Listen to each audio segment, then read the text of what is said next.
Hey, everybody. We are talking today about what it's costing you to do these last minute promotions and sales.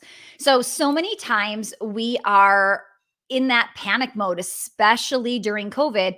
We're going, what do I do? How do I make fast cash? How do I just get the business to break even? I can't believe how many times I have heard that be somebody's goal recently. And it's not surprising. We're in such crazy times that their goal is to just break even, just to keep their head above water. But what happens is because when you're in a tough place, you make very quick decisions. And sometimes those quick promotions, those fast offers that you're putting out there, they're not effective, right? So I want to tell you, or I should really ask you today, what is it costing you to do those last minute promotions and sales? You might be thinking, how much money can I make? But really, it's costing you so much more by doing it ineffectively. Okay. So we just had this, I would call it a flop, that I want to tell you about because I want to share with you too. Like we're experimenting, we're doing everything that we tell you to do. We're doing it ourselves. Okay, so on Instagram, I don't know, maybe a week or two ago, we had these series of stories, and like to be honest, you should probably know this already. I have a social media manager, and if you don't see my face talking to the camera and it's a graphic or an image, she's created those, right? Anybody that is at, I should say, that has a team behind them, social media managers, one of the first people that you hire out. Okay. So, anyway, so she's created these series of posts basically getting you to subscribe to our text message list. Okay. And they were really good. I actually, excuse me, I Voxered her when I saw it, and I was like, "These are so good, nice job! Like I love them." Okay, so then the next week we have our leadership meeting. Every Monday, we have a meeting where we do our KPIs, our key performance indicators, metrics that everybody has to be hitting, right? Or striving to hit. So all of a sudden, we get to Mia's KPIs, or actually, it was Michelle's, of text message opt ins. And she was like, okay, I'm really disappointed because we only had 2 new subscribers, and Mia had that gorgeous, like, different spread of ways to get people on our list. So we're like, what? That's crazy. Even I was like, they were so good, right? So I went back and I looked at what we were putting out there, and I was starting to actually like assess why didn't this work, right? So I realized I broke my own rule. All right. How many times have you heard me say, don't just say things like, like put your email here to join my email newsletter list, right? We see it on people's websites. Subscribe here for my newsletter list. Put your name and email here too, right? And that's it. It's just like nobody wants to just join your newsletter list. You have to give them a reason to join. You have to do something fun and exciting, what I call like a conversion event, right? And then here we are doing the same thing, not with email, but with text messaging. Of course, you don't just want to get text messages, right? You want to hand that over in exchange for something. So it's funny because I know better than that. And just to show you how easy it is to slip back into an old habit or to do something that is just bad, like flat out bad marketing, right? So, good reminder, pretty cute graphics, they don't always convert, right? The messaging is most important. So, what I suggest you do is create a 12-month marketing calendar. If you want to know how we are growing our email list, how we are growing our text message list, it's because we have fun, exciting conversion events that I'm going to talk about here in just a minute, okay? So, if you are a last minute type of business owner, that's just your personality, that's just how you don't have time and you're just like whipping things together, or you're a quick start and you just immediately implement it. And tell me who you are. Are you a quick start? Are you somebody that is just too busy? What is your style? Okay. Now, what I want you to understand, that if you feel like I could never create something 12 months in advance, I'm barely a week ahead, I'm barely a day ahead. Some of you might be like, okay, what am I posting today on Instagram? Like, what are we talking about, right? That's not uncommon. I see it all the time with the clients that come to me, okay? Now, I want you to know that this is not impossible for you to map this out. It's actually really easy, and I'm going to show you how to do it today. I get asked this question a lot, and I want you to see how simple it can be. All right. It's going to feel like a huge weight lifted off your shoulder. Okay. So Jennifer just says definitely daily, and that's okay. But what I want you to understand is it probably does feel crazy to plan 12 months in advance if you are day to day in real time. Okay. We'll get you there. All right. And I'm going to show you how to do that today. Now, when I say conversion event, like an exciting conversion event, I just mean a reason for people to want to join that list, right? I am not saying event as an in person event. This might be an online event.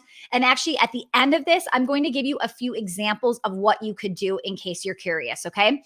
So here's what I want you to start to do. Number one, you are going to start to brain dump a list of ideas of all different things you could do, okay? You're going to look at your calendar to possibly spark some ideas. Maybe there's something around a holiday that you're like, oh, this would be perfect for Labor Day. Like maybe you want to do a Labor Day flash sale, right? Maybe you're using those holidays or seasonal times of year that help with a sense of urgency. So if you're in the, let's say, like weight loss space, there's obviously times of year where you're definitely talking more so about like getting bikini body ready, right? If you are something like me in my dance studios where they're very seasonal enrollments in September and January, that would really affect what you're doing in those months, right? So look at the calendar because that'll start to give you some ideas, all right? Now, step number two is ask yourself what has already been working. Okay. How often do you want to offer something like that? And what months will be optimal? So, when you have something that you've done and it was really good, sometimes I'll hear people say, like, we threw this, I don't know, like this holiday party, or we threw this giveaway, or we did this massive contest. It was so amazing. I'm like, cool. When is the last time you did it? Okay. And when are you doing it again? And they're like, oh, I didn't think about doing it again, right? They're thinking like this is like a one and done. What's next? And sometimes it's just repurposing this. Okay. Yeah. So Chris Ann just said, will this be the same strategy for local businesses? Yeah. So I actually started a 12-month marketing plan in my brick and mortar way before I ever had one for my online business, but now I have them for my online business too. So I'm going to share with you examples of how this would work. Okay. So the studio right now, we could go into, I think it's maybe in a Trello board and, or maybe a Google Doc. And every month we have our 12-month marketing calendar. Okay. So, with that said, like for my studio, if I know September and January are my prime months for my free trial offer, then I'm going to mark that down as like, this is the September offer. This is the January offer. If I'm a weight loss coach and I'm going to talk about my 8-week bikini body boot camp, then it might be every April, right? So you're going to mark it down and you're going to start mapping it out what you're doing. The goal here is to have all 12 months filled out with just the name. So nothing more than like double your dance dollars, right? Like something just simple where we can tell what the promotion is. That's it. We're not actually mapping out what the promotion looks like. We're just asking ourselves, what could we be doing? All right. Now, here's what I want you to understand. When you're looking at all of these 12 months and you've kind of like figured them out and you might start rotating them, you might be like, well, it would be easy for me to talk about finances in April, right before tax season, or in January, I'm going to bring up goal setting or whatever this is, right? Just brain dump it down and start moving things around. Okay. Even if you don't have all 12 filled out, that's okay. Because here's what you're going to do. The first step is not just like, if you're like Jennifer who said, I'm doing this daily, you're not all of a sudden just implementing this perfect plan of 12 months, right? There is prep work involved. Prep work, which is probably what is missing from most of your marketing, which is why it's not as effective as it could be, okay? So what I want you to do now is you're going to look at what month are we in. So right now, as I'm recording this, it is September. So if I were to look at my 12-month marketing plan, a lot of you will be like, okay, well, we've got a week to throw this September event. No, okay? In fact, I don't even really want you to go towards October. If I were you, I would probably, if you were listening to this in September, what is it, September 23rd, you would go, okay, I would probably go, I could do something in November or December, right? And that's going to be a personal preference. It's like, how fast do you move, right? I wouldn't go longer than December. I wouldn't give yourself more than 90 days because if you're going to give yourself more than 90 days, you're either making this way bigger than it needs to be, okay? Or you're being a perfectionist, right? And you're taking longer than it needs to take, okay? So give yourself like anywhere from maybe 8 weeks to 12 weeks to create something so you can have the prep time, the thing that you've not had time in the past, which is why you haven't gotten the results you've wanted to. Okay. So now what I want you to see here is you've got 12 and maybe you only came up with 8. That's okay because we're already skipping 2 months, right? We're getting you started in the first one. So you might be like, okay, well, December, I'm going to do this. Now, what I want you to do for the first round, if you've never planned this out before, I only want you to plan out 4 things in the next 12 months, because by the time you have the event, you are not going to be able to whip the next thing together. You will feel so rushed, right? So what I want you to do is give yourself 90 days in between to start to map out the next one, okay? The more you can focus your time and energy on making this thing be amazing. And again, if you're like, what thing? We'll talk about this at the end. What could be some options? The more you can focus your time and energy, the bigger the results you're going to be. So when you think like, no, Stacey, I need money now. I need to hurry and sell something next week, or I need to hurry and sell something next month. You might make a little bit of money this week or a little bit of money next month, but you'll make a whole lot more money if you have focused attention and energy to making this thing be what it really could be, okay? Does that make sense? If so, give me a like or a thumbs up so I know we're on the same page, okay? Now, you are going to, again, when you're listening to this, pick that December date. Then ask yourself, okay, well, if I'm doing December, I think I'll probably go to like February or March. Okay. So now knowing you've got your calendar mapped out, you've got 4 things you're going to do, right? Themed at the time of year, you've got the month selected. What happens is as you'll start to incorporate these, right? All of a sudden you'll start to see what manpower you've got for you behind the scenes. How much are you able to implement? You might get all 4 of these things mapped out on the calendar and you still have people ready, willing to do work. Then great. Then add a 5th one, add a 6th one. Okay. So here's the thing. In a perfect world, we get you started with having 4 of these over the next year. Year 2, you might be doing 6 or 7 of these, right? The next year, a few more, until eventually you are such a well-oiled machine and that your team knows you've got systems from last year and the year before. It is very easy for me to put on a specific event that I've already done. So for instance, we do in December, like the 12 days of giveaways for Christmas. The first year, it took a lot of work. We didn't know what we were doing. Now we've done it, I don't even know, maybe like 5, 6, 7 years. So we know what we did. We've got the posts written out. We already know like who the sponsors were. We can go back and build those relationships, right? It's so much easier now, and it takes very little time now than it did 5 years ago. So in a perfect world, every year you're adding more and more to it because you're building systems in place.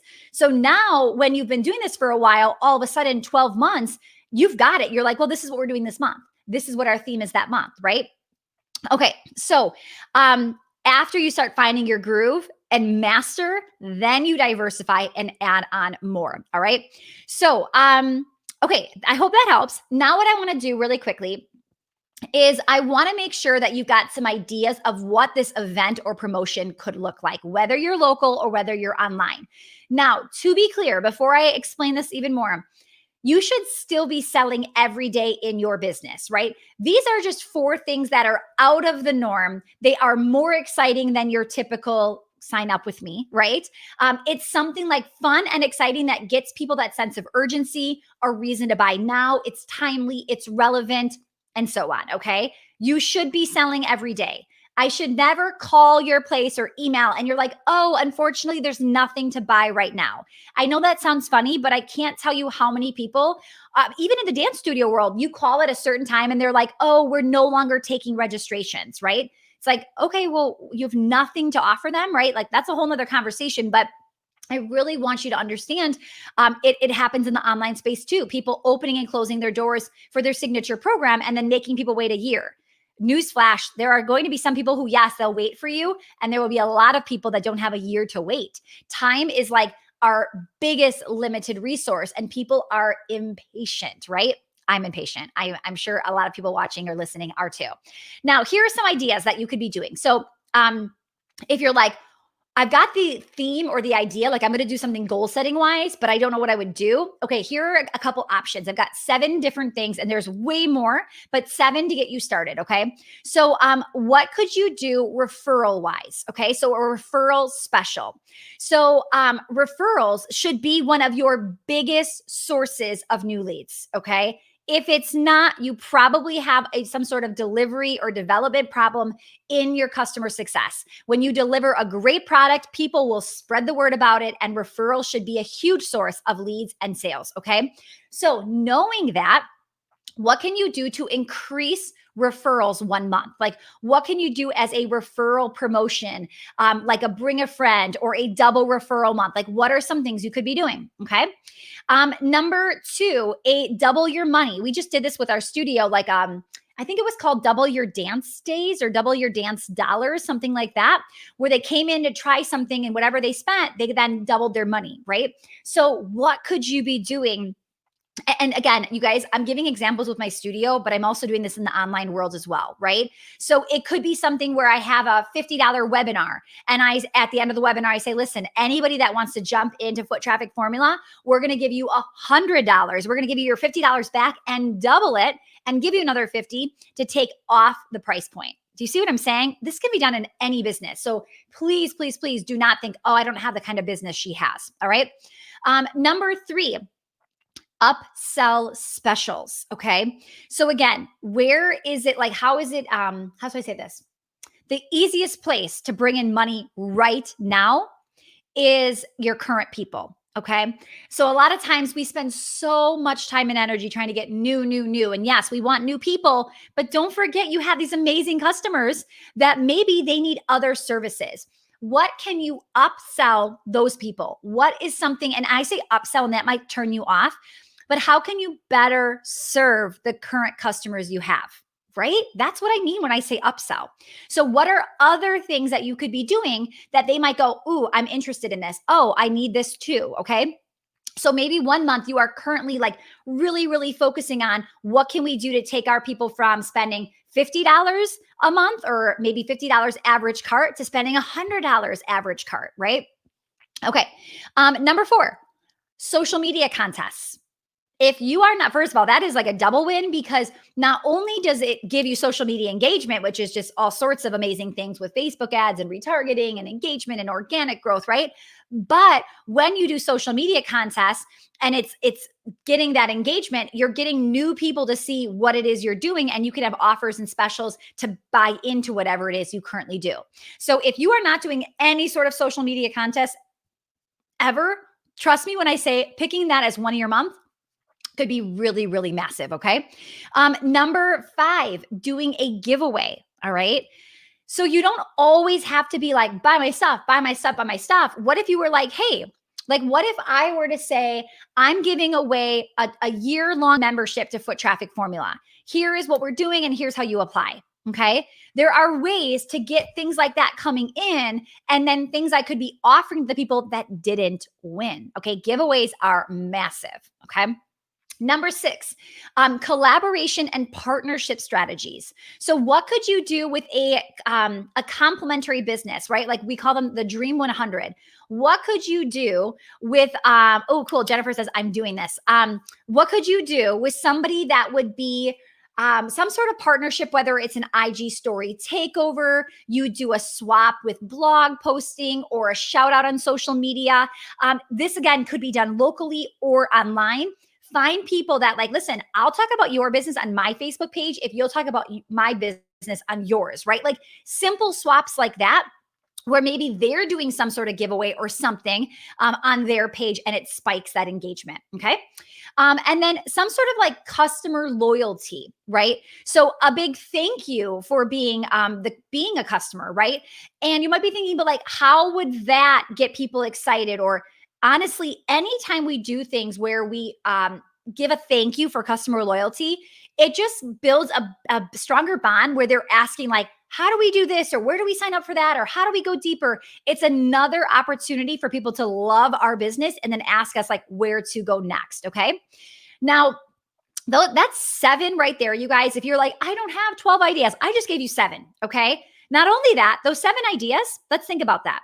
You could do those 7 ideas. Let's say there was only 6. You could just take the 6, your favorite 6, and repeat them for the other half of the year. Because if you did a social media contest in August, would it be weird if you did it in February? No one's going to complain about you doing another contest, right? Especially if it's 6 months away.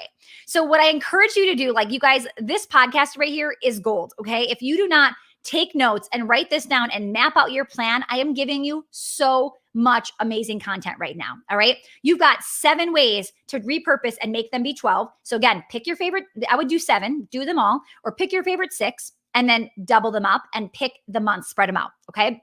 Now, there are other reasons to be celebrating, right? There are things like it could be like your birthday, right? For some reason on your birthday, you're doing something. I love it. Andrew said, I wrote everything. You could be doing something for your business anniversary, celebrating milestones.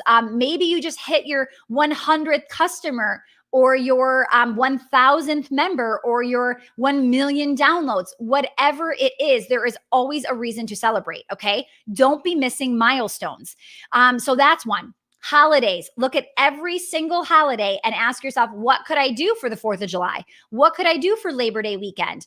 What's coming up next? Halloween, Black Friday. There's so many things you could be doing. Okay. Don't just wait for big ones like Black Friday because everybody's doing Black Friday. How can you create something when there's not as much saturation? Okay. I'm not saying don't do Black Friday. I'm just saying don't only do Black Friday. Okay, flash sales. Flash sales are phenomenal. Doing something for 2 days, 3 days. It's called a flash sale because it literally is quick. It goes away. There's a sense of urgency built in.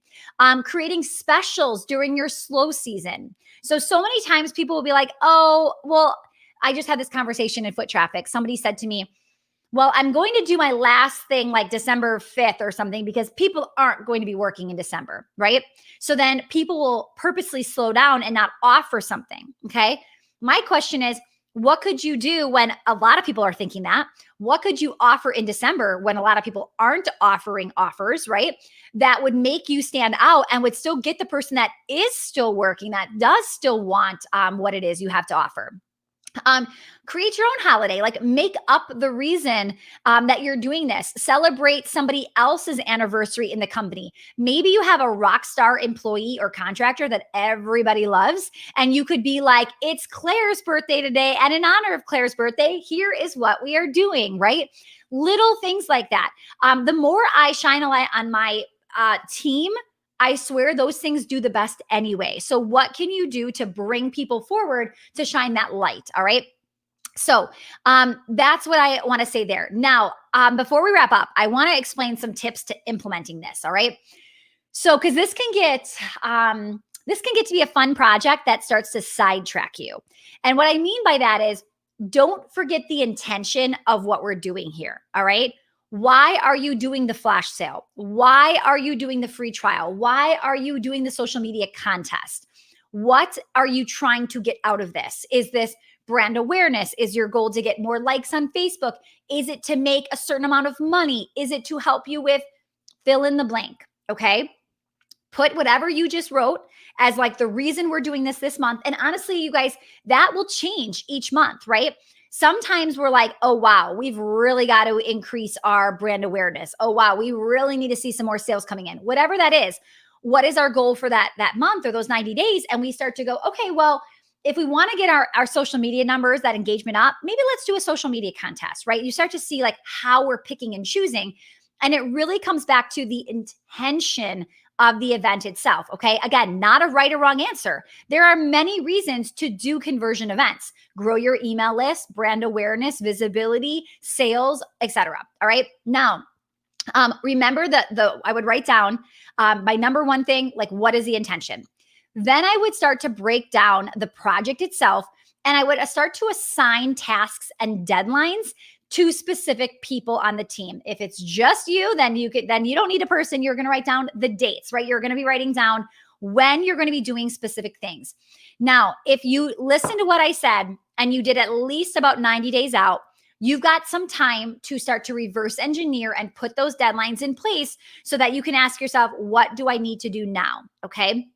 The reason I say 90 days and not a year from now or 6 months from now is that feels like so far away. You won't have the same sense of urgency of moving forward. Okay. And as long as you know the intention and it's an intention you really are focusing on that month, this can become one of your top priorities. Okay. So that's something I want you to understand too. Now, as you reverse engineer, start to put tasks and deadlines on each one. And then you'll start to see like, oh, wow, I'm not going to hit that 90 days. Maybe I need to push this out. Maybe I need to make this be my January promotion because this does not look like this is going to happen in December. You'll start to see, is this realistic or not? Okay. Okay. Then I want you to create a lessons learned file. All right. Because remember what I said, the 12-month marketing calendar is not a one and done thing. You do it once. If it's a winner, you do it again. If it was like, man, we could have done that better, you take your lessons learned and you make it better next year, right? There's very few times that we just try something and scrap it completely. There's usually things where we're like, well, we kind of didn't do this that great, and we probably could have done this thing better, and we forgot to do this. And I bet if we would have ran ads, it would have been right. You see what I'm saying? It's really rare that we come up with this amazing idea and we scrap it after we've done it once because we usually haven't maximized it yet. So we usually do it at least 2 times to see like, do we have some do we have momentum with this, right? So the lessons learned file is for you to write down everything in the moment about this event because you probably won't do this event for 6 months to a year. If you think in 6 months from now, when you're planning it again, you will remember all of the things that went wrong, you won't. You just won't. Sometimes we're writing it down in real time. Like when we do a 5-day, like a free 5-day challenge for foot traffic, I'm even like, wait, shoot, what did we say yesterday? What happened on day 2? Like day 3, I'm forgetting day 2. 6 months from now, you will never remember what was successful and what wasn't. So as I'm literally doing something, like pretend like I'm in my challenge right now. This is day 3. It's not, but pretend. I'm in day 3 and I realize I totally forgot to tease about tomorrow and they're never going to come back because I forgot to say this thing. I will go into my notes and write down day 3, make sure I say this in the script, right? So that when I go to prepare the next time, I'm not going off of memory. I'm going off of my lessons learned. Okay. That file, that is just how you get better and better and better, right? And people will say things like that to us. We do 2 recitals a year in my dance studio every December and every June. And people will be like, I can't believe how much better you make it every year. Like every year, I think like there's nothing else you can do. And then next year, it's even better. And it's because while we're at that recital, like while we were sitting there in 2019, because we didn't get to do it in 2020, we're literally going like, we should have had tape lines over here for the dancers, and we should have had this many volunteers backstage. And it would have been really nice if we had the sign that did this and that and blah, blah, blah, right? We're literally complaining the whole time in a positive way. And as we're writing down all the lessons learned, then the next year we go to do it, we've implemented all of these ideas that we remember from last time. Okay. So I want to make sure you are very aware that while you're in it, you're writing those down and documenting it. Then all the content you do from now until this event becomes your runway. So in the beginning of this episode, I talked about your biggest marketing problem is that you have no prep time. You're like, we should do this. And then you do it like today. you post on Instagram the thing that you said you wanted to do versus like giving yourself time to really go all in. So what I want you to do is start to build a 90-day runway. What can you do to excite people and let them know like something fun is coming, save the date, like we've got this thing coming up in November, right? Anything that gets them excited. So this starts to become your content. All of this like prep content starts to seed and get people excited for what is to come. And when you know what your 4 conversion events are over the next 12 months, you can all of a sudden start to see how you can plan out content for the next week, the next month, the next 90 days, right? The next year. Good. Tina, I'm glad you caught this today too. I really wanted to give you something that was really tactical that you could go home and implement right away. I think so many people are really still in this like heavyweight homeschooling. Maybe business isn't doing as well as they want it to. And I want you to see like there are still major opportunities to have a successful year. And this is like such a hidden gem that people aren't doing. Okay. Now, if you need help planning content, if you need help with content creation, I want you to go check out our content machine. It's $27, worth every penny. I said I could sell it for $297. I fully believe that. You can go to stacytuschel.com/machine. All the details are there. But what I want you to understand, you guys, is the biggest thing is starting to prep and plan. As much as it feels like I don't have time to do that, this is what's going to help you start to get the results you're looking for. When you're taking fast, quick action, sometimes it can be sloppy. It can be not effective. It can be like this much of the strategy that somebody gave you this and you could do this. Even if you were like, this Facebook Live is amazing. I'm going to go copy everything she did and I'm going to do it in 30 minutes, right? You will probably miss so much strategy that went into this that you aren't able to implement, right? So be very, very careful when you're thinking about like, how fast can I do this? Okay. Now, if you like this today, let me know, DM me on Instagram, comment under this post, share it out if you think your audience or somebody that might be following you needs to hear. I would greatly appreciate it. And then if you aren't in our free Facebook group, you guys, we are doing private trainings in there just for them. So this past week, we talked about 10 tips to take your leads from cold to sold. Something just like this, like as good a content as this just was, there's other stuff that is private just inside of our free Facebook group, the Foot Traffic Community. So go in there and get in the units tab if you are looking to boost your sales. We've got really good stuff. There's actually 2 units, or I should say, 2 videos in there from the unit of boosting your sales this month that are in there. And then the third one is coming this Monday at actually at noon Central. I'm going to be talking about a quick cash injection plan because so many businesses right now are hurting and it's time to really go, how do I end 2020 strong? So I hope to see you in the Facebook group, the Foot Traffic Community. Have a great rest of your day, you guys. I will see you soon. Bye, everyone.